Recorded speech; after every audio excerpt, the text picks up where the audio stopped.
আজ আমরা নৌকায় চড়ে যাচ্ছি এমন এক জায়গায় যেখানে বাতাসের ভেসে আসে শরতের গান আর চোখে পড়ে কাশফুলে অপরূপ সৌন্দর্য।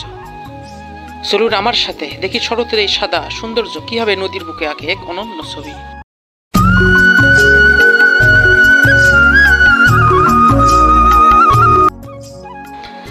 এগুলো শুধু ফুল নয়, এজন্য আমাদের গ্রামের শরতের প্রতীক। কাশফুলের মাঝে দাঁড়ালে মনে হয় যেন প্রকৃতি তার সাদা শাড়ি পরে শ্বাস শ্বাস করছে। এবার আমরা চলে এসেছি কাশফুলের কাছে। দেখুন চারিদিকে যতদূর চোখ যায় শুধু সাদা কাশফুল, বাতাসে দুলছে, মনে হচ্ছে প্রকৃতি যেন নিজেই শ্বাস শ্বাস করছে। আমাদের গ্রামে নদীর ধারে কাশফুল দাঁড়িয়ে আছে ঠিক শরতের প্রতীক হয়ে। শহরের মানুষ হয়তো কল্পনাও করতে পারবে না এরকম প্রাকৃতিক সৌন্দর্য। প্রতিটি গ্রামের নিজের ঠিকানা আছে, নিজস্ব একটি ঐতিহ্য আছে।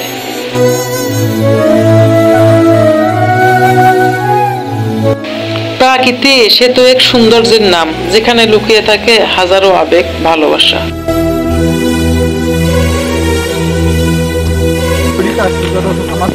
একসাথে 3 জন আসছি, আমরা যে একটা গ্রুপ ফটো নিব, সেই ফটো নেওয়ার জন্য আমরা কোন জায়গায় গিয়ে পাইতেছি না। এখানে হাজার হাজার হেক্টর হেক্টর বিয়ে কাশফুল, তারপরেও মনে করেন যে পছন্দ হচ্ছে না, মন করতেছে না যে কিরকম যারা ক্যাপশন নিবে এবং ব্যাকগ্রাউন্ড যে কি নিবে নিজেও বুঝতে পারতেছি না।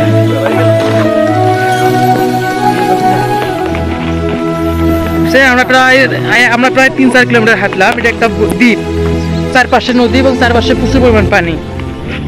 এই পানির মধ্যে আমরা আসছি। আমরা যেখানে একটা ছবির যে একটা ব্যাকগ্রাউন্ড একটা যে ছবি নিব, সেই ছবি নেওয়ার মতো একটা ইয়ে নাই, পজিশন নাই, এরকম অবস্থাটা।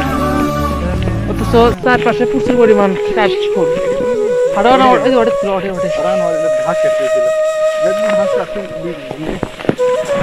ভয় লাগে না?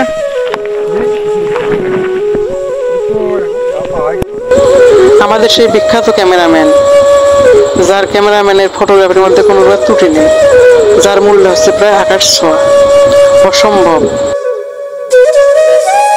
লগ্ন সবাই ছবি তোলা নিয়ে ব্যস্ত, কে কার ছবি ভালো তুলছে এগুলো নেই। এই বলতেছে এর ছবি খারাপ, এই বলতেছে এর ছবি খারাপ।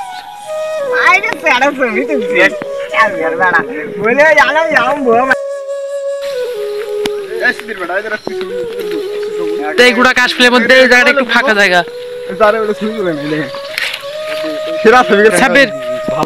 সাবের একটা পোষ মার, লুঙ্গি বিন্দি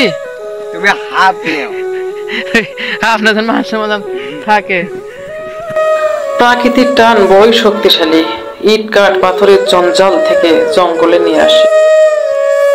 সবচেয়ে আমাদেরকে ভালো লাগছে বেশি যে হচ্ছে যখন আমরা পথ খুঁজে পাচ্ছি না, এই সাদা শুধু ধূব্রতার মধ্যে আমরা যেদিকে দু চোখ যাই সেদিকে শুধু সাদা ধূব্রতা, আর এই ধূব্রতার মধ্যে আমরা আমাদের পথকে হারিয়ে ফেলেছি, একেবারে গন্তব্যহীন।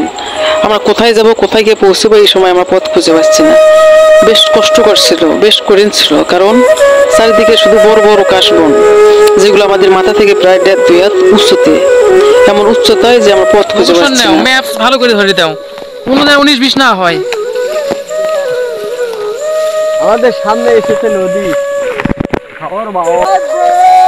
আমি জঙ্গলের মাঝখানে, আমরা পৌঁছে গেছি।